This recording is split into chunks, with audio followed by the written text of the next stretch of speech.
வணக்கம் நேத்ரா நிகழ்ச்சியோடு இணைந்திருக்கின்றோம். இப்பொழுது இரண்டாவது பகுதியின் இரண்டாவது விசேட நேர்காணல் பகுதி. ஒரு சுருக்கமான வாசகத்துடன் ஆரம்பிக்கலாம். இளைஞர்கள் நாட்டின் நீரோட்டம், அவர்கள் செல்லும் திசையே எதிர்காலத்தின் வடிவம்.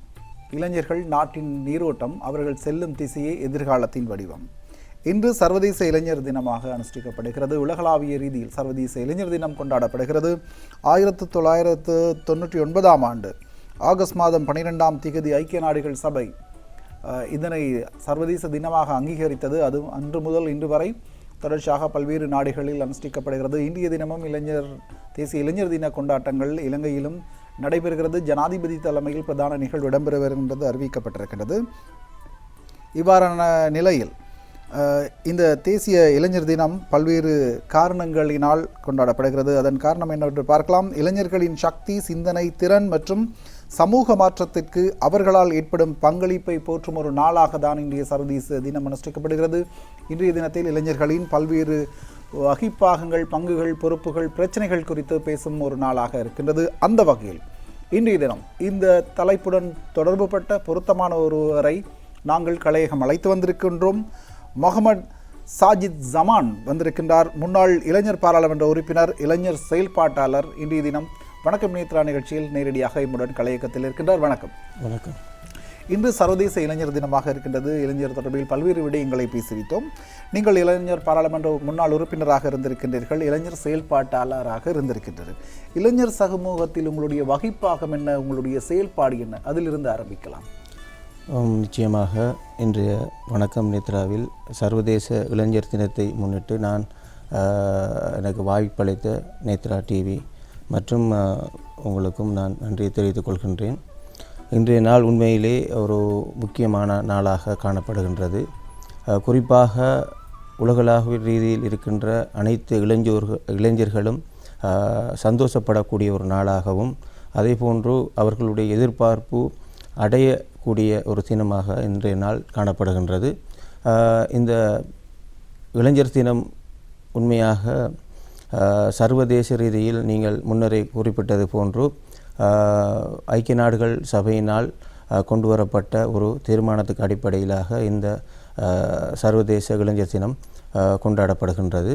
குறிப்பாக ஐக்கிய நாடுகள் சபையினால் 15 தொடக்கம் 24 வயசுக்குட்பட்ட இளைஞர் யுவதிகளை அவர்கள் இளைஞர்களாக பிரித்து வைத்திருக்கின்றார்கள். அந்த அடிப்படையில் ஐக்கிய நாடுகள் சபையின் ஊடாக ஒவ்வொரு நாட்டிலும் வித்தியாசமான இளைஞர் சேவைகள் மன்றங்கள் உருவாக்கப்பட்டு, இலங்கையை பொறுத்தவரையில் தேசிய இளைஞர் சேவைகள் மன்றம் அவர்கள் தேசிய இளைஞர் அமைச்சு கீழ் இயங்குகின்ற ஒரு அமைச்சாக காணப்படுகின்றது. இந்த நிறுவனத்தின் ஊடாக இந்த இளைஞர்களை 13 தொடக்கம் 29 வயசுக்குட்பட்ட இளைஞர்களை வேறாக பிரித்து தற்பொழுது கிட்டத்தட்ட நான் நினைக்கின்றேன் 55 லட்சத்துக்கு மேற்பட்ட இளைஞர் யுவதிகள் நான் நினைக்கின்றேன் பதிவு செய்யப்பட்டிருக்கின்றார்கள் என்று. அதே போன்று தேசிய இளைஞர் சேவைகள் மன்றத்தினூடாக அவர்களுக்கு பல தரப்பட்ட வரப்பிரசாதங்கள் கிடைக்கப்பட்டிருக்கின்றது.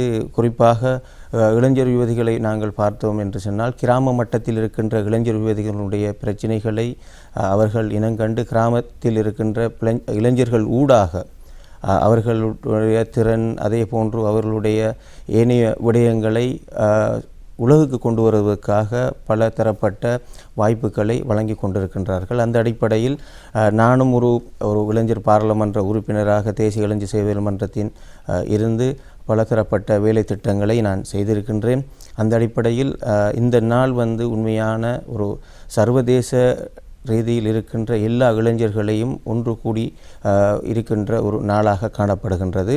அதே போன்று 2025ஆம் ஆண்டு ஐக்கிய நாடுகள் சபையினால் கொண்டு வரப்பட்ட, அதாவது தொனிப்பொருள் எல்லா இளைஞர்களையும்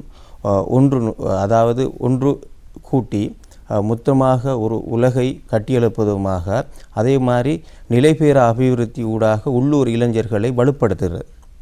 அந்த அடிப்படையில் உள்ளூர் இளைஞர்களுக்கு வாய்ப்பளிக்கும் ஒரு சந்தர்ப்பமாக நிலைபெற அபிவிருத்தி, நாங்கள் பார்க்க போனால் சஸ்டைனபிள் டெவலப்மெண்ட் கோல்ஸ் அந்த 17 இலக்குகளையும் அடைகின்ற சந்தர்ப்பத்தில் 2030ஆம் ஆண்டு நாங்கள் ஒரு இலக்கை அடையக்கூடிய ஒரு இளைஞர் யுவதிகளை நாங்கள் கொண்டு வர முடியும் என்ற ஒரு நல்ல ஒரு அபிப்பிராயத்துக்கு அடிப்படையில் ஐக்கிய நாடுகள் சபை இந்த வருடம் சஸ்டைனபிள் டெவலப்மெண்ட் கோல்ஸ் ஊடாக இந்த இளைஞர்களை கொண்டு வருகின்றது.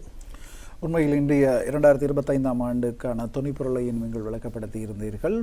இன்றைய தினம் ஜனாதிபதி தலைமையில் பிரதான நிகழ்வு 32வது தேசிய இளைஞர் நிகழ்வு இளைஞர் மாநாடு இடம்பெறப் போகின்றது. அதனையும் ஞாபகப்படுத்தி கொண்டு நீங்கள் முன்னாள் இளைஞர் பாராளுமன்ற உறுப்பினராக இருந்திருக்கின்றீர்கள். அதே போல சமூக செயற்பாட்டாளராக இருந்திருக்கின்றீர்கள். உங்களுடைய காலப்பகுதியில் முன்னாள் இளைஞர் பாராளுமன்ற உறுப்பினராக இருந்த அந்த காலப்பகுதியில் உங்களால் மேற்கொள்ளப்பட்ட விடயங்கள் என்ன? இளைஞர் சமூகத்திற்கு உங்களால் முன்னெடுக்கப்பட்ட விடயங்கள் ஏதேனும் இருக்கின்றன?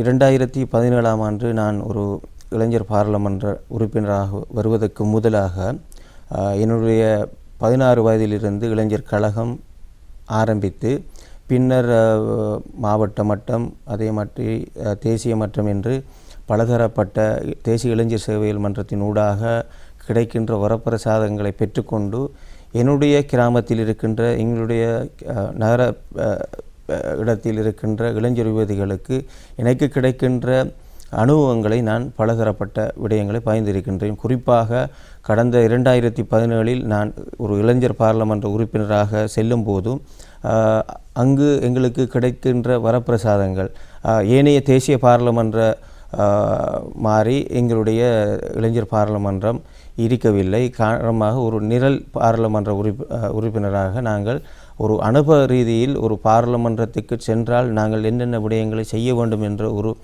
ஒரு நிழல் பாராளுமன்றமாக அது காணப்பட்டது. இருந்தும் அந்த வாய்ப்புகள் எங்களுக்கு கிடைத்தது உண்மையாக சந்தோஷமாக இருந்தது. அந்த காலப்பகுதியில் இருந்த முன்னாள் ஜனாதிபதி அதே போன்று அந்த காலப்பகுதியில் பிரதமராக இருந்த கௌரவ ரணில் விக்ரமசிங்கே அவர்கள்தான் எங்களுடைய அமைச்சராக இருந்தார். அந்த காலப்பகுதியில் கிராம மட்டத்தில் இருக்கின்ற இளைஞர் யுவதிகளுக்கு அவர்களுடைய கல்வி மற்றும் ஏனைய விளையாட்டு ஏனைய விடயங்களில் அவர்கள் பரிசீலனை செலுத்தி இளைஞர்கள் ஊடாக அபிவிருத்தி செய்ய வேண்டும் என்று பலதரப்பட்ட வேலை திட்டங்களை முன்வைத்தார்கள். அதே போன்றுதான் இந்த இளைஞர் பாராளுமன்றம் அதே போன்று தேசிய வேலை திட்டம் என்று வரும்போது இளைஞர்களையும் உள்வாங்க வேண்டும் என்ற ரீதியில் பலதரப்பட்ட வேலைகளை செய்திருக்கின்றார்கள். குறிப்பாக எனக்கு தரப்பட்ட வேலை திட்டங்களில் எடின்புரோ சர்வதேச வேலை திட்டம் அதே போன்று ஏனைய அந்த கிராமப்புறங்களில் உள்ள சிறிய வேலை திட்டங்களில் இளைஞர்களுடைய பங்களிப்பு இருக்க வேண்டும், அவர்களையும் நாங்கள் முன்கொண்டு வர வேண்டும் என்ற அந்த நோக்கத்தில் எனக்கு அழைப்பு விடுக்கப்பட்டு எங்களுடைய பங்களிப்பும் இளைஞர்களுடைய பங்களிப்பும் கிடைத்து பலதரப்பட்ட வேலைகளை எங்களுடைய பிரதேசத்தில் செய்திருக்கின்றோம். அதே போன்று எதிர்காலத்திலும் நாங்கள் எதிர்பார்க்கின்றோம் இந்த அரசாங்கமும் எங்களுடைய இளைஞர்களை சேர்த்து பலதரப்பட்ட வேலை திட்டங்களில் கொண்டு செல்வார்கள் என்று.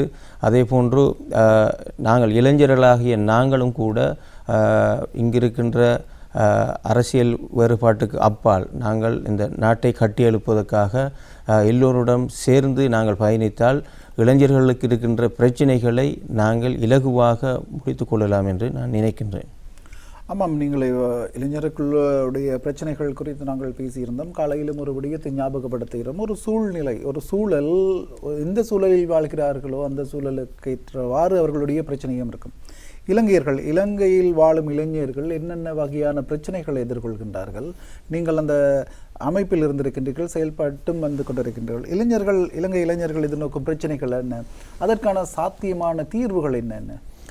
குறிப்பாக இலங்கையை பொறுத்தவரையில் பல இளைஞர்கள் தற்பொழுது கல்வியை முடித்து பட்டதாரியாகி வேலையில்லா பிரச்சனைகளில் ஆக கூடுதலாக காணப்படுகின்றார்கள்.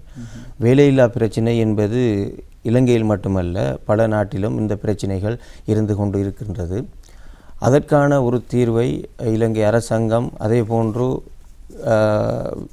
இளைஞர்கள் ஒன்றிணைந்து சேர்ந்தது இந்த வேலையில்லா பட்டதாரிகளை உள்வாங்கி எதிர்காலத்தில் அவர்களுக்கு முன்னுரிமை வழங்குவதனால் இந்த பிரச்சனைகள் கொண்டு செல்லும். அதே மாதிரி இடைநிலை கல்வி, குறிப்பாக இடைநிலை கல்வியை பார்த்தோம் என்று சொன்னால் பல மாணவர்கள் தற்பொழுது அதாவது படித்து கொண்டிருக்கும் போது அவர்களுக்கு வசதி இல்லாத காரணத்தினால் இடையில் அந்த கல்வியினை இடைநிறுத்தியிருக்கின்றார்கள். சிலருக்கு அந்த கல்வியினை கொண்டு செல்வதற்காக வசதி இல்லாமல் இருக்கின்றது.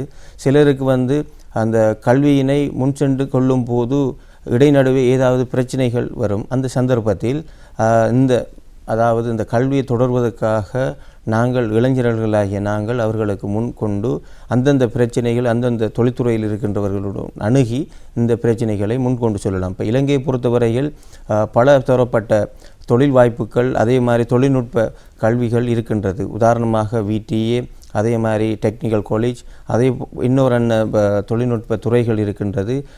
நாங்கள் ஒரு கல்வித்துறையில் மட்டும் போகாமல் பல தரப்பட்ட எங்களுக்கு வாய்ப்புகள் இலங்கை அரசாங்கத்தினால் வழங்கப்பட்டிருக்கின்றது.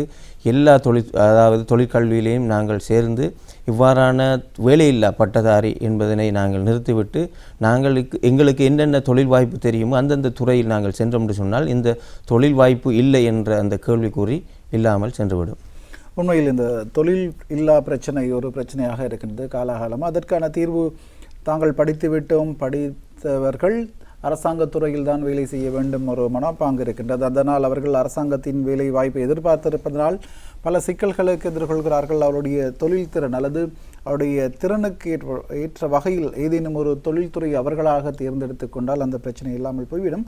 அதனை தாண்டியும் இளைஞர் சமூகம் வேறு பல இந்த குறிப்பாக இலங்கை நாட்டிலும் பரவலாக பேசப்பட்டு வருகின்ற ஒரு விடயம் போதைப் பொருளுக்கு அடிமையாவது ஒரு பிரதான பிரச்சனையாக இருக்கின்றது. ஏன் இந்த இளைஞர் சமூகம் போதையை நாடி செல்கிறார்கள்? பிரதான காரணம் என்ன? அதனை தவிர்ப்பதற்கு என்னென்ன வழிமுறைகளை நாங்கள் மேற்கொள்ளலாம்?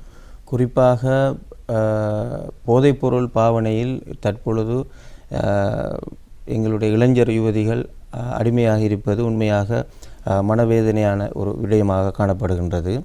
இதற்கான பல காரணங்கள் இருக்கின்றது. ஒன்று அவர்களுடைய குடும்ப சூழ்நிலை, அதே போன்று அவர்களுடைய தொழில் வாய்ப்பு இல்லாத காரணம், அதே போன்று அவர்களுக்கு சரியான வழிகாட்டிகள் இல்லாத காரணத்தினால் இவ்வாறான அந்த போதைப்பொருள் அதே போன்று ஏனைய விடயங்களில் அவர்கள் ஈடுபாட்டு கொண்டிருக்கின்றார்கள். அப்படியானவர்களை நாங்கள் இனங்கண்டு அந்தந்த பிரதேசத்தில் இருக்கின்ற மத தலைவர்கள் அதே போன்று புத்திஜீவிகள் அவர்களை நேரடியாக அணுகி அவர்களுக்கு இருக்கின்ற பிரச்சனைகளை இனம் கண்டு அவர்களுக்கான வழிகாட்டல்களை நாங்கள் சரியான முறையில் நாங்கள் செய்தோம் என்றால் நாங்கள் அதனை தீர்த்து கொள்ளலாம். குறிப்பாக கிழக்கு மாகாணத்தில் நான் நினைக்கின்றேன் ஓட்டமாவடி ஒரு பிரதேசத்தில் அந்த போதை ஒழிப்பு ஒரு குழு ஒன்று நான் அண்மையில் முகநூலில் பார்த்திருந்தேன். போதை ஒழிப்புக்கென்று 24 மணித்தியாலமும் அவர்களை அர்ப்பணித்து இவ்வாறான போதைப் பொருட்களை கொண்டு வந்து விற்பனை செய்வர்களுக்கு எதிராக அவர்கள் ஒளிபெருக்கி ஊடாக நேரடியாக மக்களுடைய பங்களிப்பு ஊடாகவும் இளைஞர்களும் சேர்ந்து இவ்வாறான ஒரு விழிப்புணர்வு நிகழ்ச்சியினை செய்து கொண்டு வருகின்றார்கள். உண்மையாக பாராட்டத்தக்க விடயமாக காணப்படுகின்றது. அதே போன்று ஒவ்வொரு ஊரிலும் இவ்வாறான நிகழ்ச்சிகள் நடத்தப்படுவதுடன் அந்த போதைப் பொருளுக்கு அடிமையானவர்களை நாங்கள் இனங்கண்டு அவர்களுக்கு புனர்நிர்மாணம் செய்வதுடன் அதே போன்று அவர்களுக்கு இருக்கின்ற பிரச்சனைகள் அடிப்படை பிரச்சனைகள் சம்பந்தமாக அந்தந்த பிரதேசத்தில் இருக்கின்ற பெரியார்கள் அதே போன்று புத்திஜீவிகள் வர்த்தகர்கள் எல்லோரும் இனம் கண்டு அவர்களுக்கு அந்த பிரச்சனைகளை தீர்ப்புகின்ற சந்தர்ப்பத்தில் நாங்கள் அவர்களை அந்த போதைப்பொருள் அந்த அடிமையாகத்தில் இருந்து நாங்கள் அவர்களை விடுவிக்க நாங்கள் எங்களுடைய ஒத்துழைப்பை வழங்கலாம். பொதுவாக இந்த இளைஞர் சமூகம் என்ன எதிர்பார்க்கிறது? இந்த சமூகத்திடம் என்ன எதிர்பார்க்கிறது? இளைஞர்கள் என்றால் அவர்களுடைய ஒரு தனி உலகம் இருக்கின்றது. அவருடைய சிந்தனை வேறுபட்டதாக காணப்படுகிறது. அவர்கள் இந்த சமூகத்திடமிருந்து பிரதானமாக எதனை எதிர்பார்க்கிறார்கள்? உண்மையாக ஆக கூடுதலாக இலங்கையை பொறுத்தவரையில் நான் நினைக்கின்ற அளவு பல நிகழ்ச்சி திட்டங்களில் போன சந்தர்ப்பத்திலும் வேலையில்லா பிரச்சனைகள் தான் ஆக கூடுதலாக காணப்படுகின்றது. குறிப்பாக பல்கலைக்கழகங்களை முடித்துவிட்டு அதே போன்று தனியார் கல்வி நிலையத்திலும் கல்வியினை முடித்துவிட்டு ஏதோ ஒரு அடிப்படையில் நாங்கள் படித்து முடித்துவிட்டும் தொழில்துறையில் நாங்கள் செல்ல வேண்டும். குறிப்பாக எங்களுடைய இளைஞர் யுவதிகளை பார்த்தோம் என்று சொன்னால் பலர் இருக்கின்றார்கள். பல துறைகளில் தேர்ச்சி பெற்றவர்கள். சிலர் இருக்கின்றார்கள் அரசு தொழிலை எதிர்பார்க்கின்றவர்கள், சிலர் இருக்கின்றார்கள் தனியார் துறையில் எதிர்பார்க்கின்றவர்கள், சிலர் இருக்கின்றார்கள் தொழிலே இல்லாமல் நாங்கள் சமூக துறையிலே இறங்கி வேலை செய்ய வேண்டும் என்று. அந்த அடிப்படையில் இப்போ இலங்கையை பொறுத்தவரையில் உண்மையாக இளைஞர்களின் எதிர்பார்ப்பு ஒரு சிறந்த ஒரு நாட்டை கட்டியெழுப்புவதற்கும் அதே போன்று தொழிலில்லாத ஒரு இளைஞர்களை அவர்களுக்கு தொழிலை வழிகாட்டுவதனூடாக எதிர்காலத்தில் இந்த நாட்டினுடைய பொருளாதாரத்தை கட்டியெழுப்புவதற்கு அவர்களுடைய பங்களிப்பு காணப்படுகின்றது. அதே போன்று இந்த இளைஞர்கள் எதிர்பார்க்கின்ற முக்கியமான ஒரு விடயம் ஒன்று, நான் ஏற்கனவே கூறியது போல் இந்த 2025ஆம் ஆண்டு அந்த நிலைபெற அபிவிருத்தி இலக்கு 17 இலக்கு இருக்கின்றது. 2027ஆம் ஆண்டு 2030ஆம் ஆண்டு சஸ்டைனபிள் டெவலப்மெண்ட் கோலை இலக்கை அடைகின்ற சந்தர்ப்பத்தில் இந்த நிலைபெற அபிவிருத்தியில் இளைஞர்களுடைய வைபாகம் 100க்கு 100% காணப்படும் சந்தர்ப்பத்தில் இவ்வாறான பிரச்சனைகளை நாங்கள் இல்லாமலாக்கல் செய்யலாம். அதே போன்று இலங்கையை பொறுத்தவரையில் 2030ஆம் ஆண்டு 7% வந்து கிட்டத்தட்ட 1.3 பில்லியன் கணிக்கப்படுகின்றது. அந்த இளைஞர்களுடைய பங்களிப்பு அதிகமாக காணப்படும் என்று. அந்த அடிப்படையில் நாங்கள் பார்க்கலாம், இந்த தேசிய வளர்ச்சிக்கு தேசிய பாதுகாப்புக்கு இந்த நுகர்வு அதாவது இளைஞர்களுடைய பங்களிப்பு கட்டாயம் கிடைக்கும்.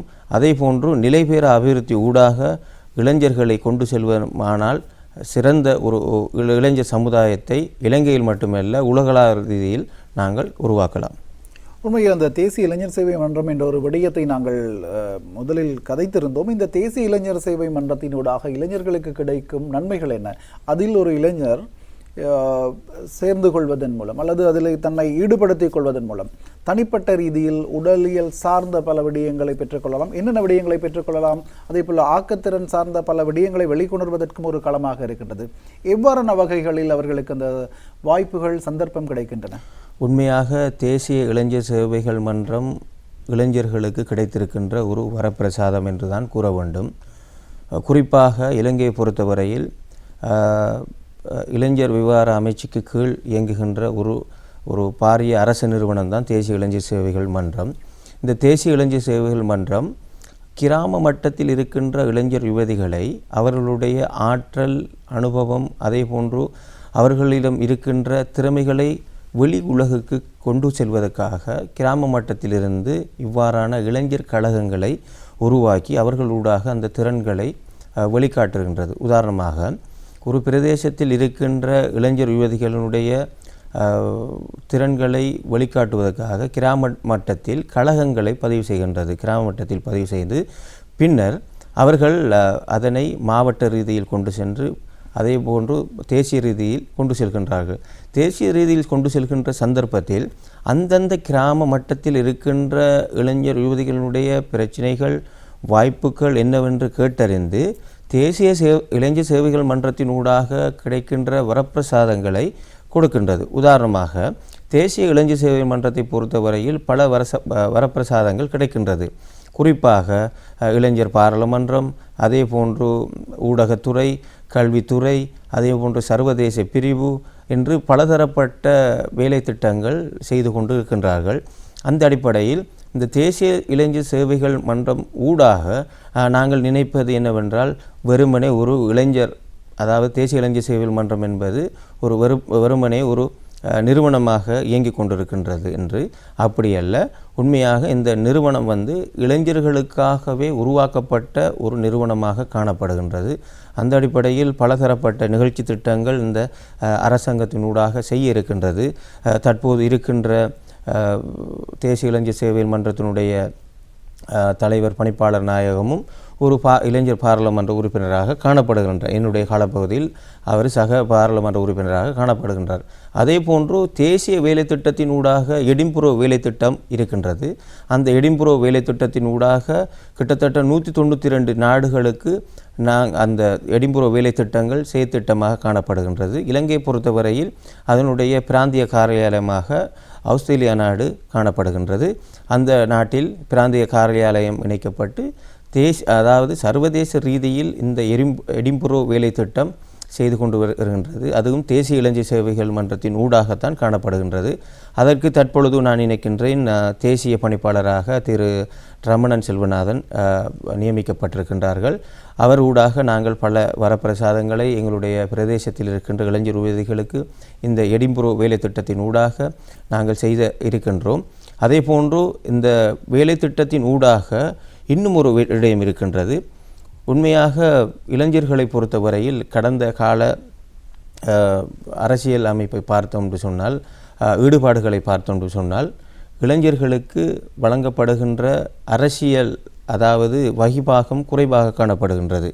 அதாவது கடந்த காலத்தில் உள்ளூராட்சி மன்றங்களில் அவர்கள் போட்டியிடுவதற்காக 25% வழங்கப்பட்டிருக்கின்றது, பெண்கள் உட்பட. ஆனால் இளைஞர்களுடைய வகிபாகமும் அவர்களை இணைத்து கொள்கின்ற வீதமும் குறைவாக காணப்படுகின்றது. எதிர்காலத்தில் இந்த அரசாங்கம் இளைஞர்களுக்கு உள்ளூராட்சி சபையில் 25% கொடுக்கப்பட்டது போன்று மாகாண சபையிலும் தேசிய பாராளுமன்றத்திலும் அவர்களுக்கு வீதாசார அடிப்படையில் வழங்கப்படுமாக இருந்தால் எதிர்காலத்தில் இளைஞர்களுடைய பங்களிப்பு ஒரு தேசியமயமாக்கப்படும். அதே போன்று இளைஞர்களுடைய பங்களிப்பு நிறையவே கிடைக்கும் என்பதே என்னுடைய கருத்தாக காணப்படுகின்றது. உண்மையில் இந்த அரசியலில் இளைஞர்களின் வகிப்பாக முக்கியமானதாக இருக்கின்றது. இந்திய இளைஞர்கள் நாளைய தலைவர்கள் என்று சொல்லப்படுகிறது. அந்த வகையில் காலையில் கூட பத்திரிகை கண்ணோட்டத்தில் ஒரு விடயத்தை பார்த்திருந்தோம். இந்த அரசாங்கத்தின் மீது இளைஞர்களுடைய ஆர்வம் அல்லது அவருடைய பங்களிப்பு இந்த அரசியலில் அவருடைய ஆர்வம் அதிகரித்திருப்பதாக ஒரு ஆய்வு கூறுகிறது. அதற்கான பிரதான காரணம் என்னவென்று நீங்கள் உங்களுடைய கணிப்பில் சொல்லுகிறீர்கள்? நிச்சயமாக உண்மையாக இந்த அரசாங்கத்தை கொண்டு வருவதற்காக முழுமூச்சாக நின்ற ஒரு சமூகம் இளைஞர் சமூகம். உண்மையாக அவர்களுக்கு பங்களிப்பு கட்டாயம் இருக்கின்றது. இந்த அரசாங்கத்தை பொறுத்தவரையில் இன்று நடக்க இருக்கின்ற தேசிய இளைஞர் மாநாடு சுகததாச அரங்கில் ஜனாதிபதியுடைய தலைமையில் இடம்பெற இருக்கின்றது. அந்த நிகழ்ச்சியில் பலதரப்பட்ட விடயங்கள் ஜனாதிபதி, அதே போன்று அமைச்சர்கள், பல இராஜாங்க அமைச்சர்கள், டிப்ளமேட்டிக்ஸ் எல்லோரும் வருகை தர இருக்கின்றார்கள். அந்த அடிப்படையில் இளைஞர்களுடைய பங்களிப்பு ஊடாகத்தான் இந்த அரசாங்கம் வந்திருக்கின்றது என்பது இந்த அரசாங்கத்துக்கு மிகவும் தெளிவாக தெரியும். அதே மாதிரி இந்த அரசாங்கம் இந்த இளைஞர்களுக்கு பலதரப்பட்ட வேலை திட்டங்களை செய்வதற்காக இருப்பதாக நான் அறிந்து கொண்டிருக்கின்றேன். குறிப்பாக இந்த தேசிய வேலை திட்டத்தின் ஊடாக இளைஞர்களை இணைத்து பல தரப்பட்ட வேலைகளை செய்வதாக, கிராமப்புறங்களில் இருக்கின்ற இளைஞர்களுடைய பிரச்சனைகளை அறிந்து அவர்களை எவ்வாறு நாங்கள் தேசிய ரீதியில் கொண்டு வருவதற்கான வேலை திட்டத்தை நாங்கள் மேற்கொள்வது சம்பந்தமாகவும் பேசுவதாக நான் கேள்விப்பட்டிருந்தேன். எதிர்காலத்தில் உண்மையாக இந்த அரசாங்கம் நாங்கள் ஒரு நம்பிக்கையாக இருக்கின்றோம். இளைஞர்களுக்கு ஒரு ஒரு சிறந்த சேவையினை வழங்கும். அதே போன்று அவர்களுடைய பிரச்சனைகளை முன்கொண்டு சென்று அவர்களுடைய அந்த பிரச்சனைகளை தீர்ப்பதற்கான ஒரு சிறந்த ஒரு அரசாங்கமாக நான் பார்க்கின்றேன். அதே போன்று அந்தந்த பிரதேசத்தில் இடம்பெறுகின்ற நிகழ்ச்சியில் இளைஞர்களுடைய பங்களிப்பும் இந்த அரசாங்கத்தில் கிடைக்கும் என்பதே எங்களுடைய அவாலாக காணப்படுகின்றது. உண்மையில் பல்வேறு விடயங்கள் குறித்து பேசியிருந்தோம். இளைஞர் தினம் இன்று தேசிய இளைஞர் தினமாக காணப்படுகிறது. இளைஞர் என்பது சமூகத்திற்கு மிக முக்கியமானவர்கள். தமது இந்த இளம் பருவத்தில் தான், இந்த இளைஞர் பருவத்தில் தான் தீர்க்கமான பல விடயங்களை அவர்கள் மேற்கொள்கிறார்கள். எதிர்கால திட்டங்கள், எதிர்காலத்திற்கான என்ன பாதையில் செல்ல வேண்டும் என்ற ஒரு தீர்மானத்தை எடுக்கக்கூடிய பருவமாக இந்த இளைஞர் பருவம் காணப்படுகிறது. ஆகவே இந்த இளைஞர் பருவத்தை சரியாக பயன்படுத்தி கொண்டால் நீங்கள் வாழ்க்கையில் எதிர்காலத்தில் வெற்றி பெற்றவர்களாக இருப்பீர்கள் என்று கூறிக்கொண்டு இன்றைய விசேட நேர்காணல் பகுதியை நிறைவு செய்து கொள்ளலாம் என்று நினைக்கின்றோம். முன்னாள் இளைஞர் பாராளுமன்ற உறுப்பினர், தற்போதைய இளைஞர் செயல்பாட்டாளராகவும் இருக்கின்ற முகமது சாஜித் ஜமான் அவர்களுக்கு நாங்கள் மீண்டும் நன்றியை கூறிக்கொண்டிருக்கின்றோம். உங்களுடைய பணி தொடரட்டும். நன்றி. நன்றி. அந்த வகையில் இன்றைய வணக்கம் நேத்ரா நிகழ்ச்சியை நாங்கள் நிறைவு செய்து கொள்ளலாம் என்று இருக்கின்றோம். இன்றைய தினம் தயாரிப்பு பணிகளில் ஈடுபட்ட எமது கோனேஸுக்கு நன்றி கூறிக்கொண்டு, பிரணீதாவுக்கும் நன்றி கூறிக்கொண்டு விடைபெறுகிறோம். இனிய தொழில்நுட்ப கலைஞர்களுக்கும் கேமரா கலைஞர்களுக்கும் நன்றி கூறிக்கொண்டு விடைபெறுகிறோம். மீண்டும் மற்றொரு நிகழ்ச்சியில் சந்திக்கலாம். விடைபெறுவோம். நன்றி, வணக்கம்.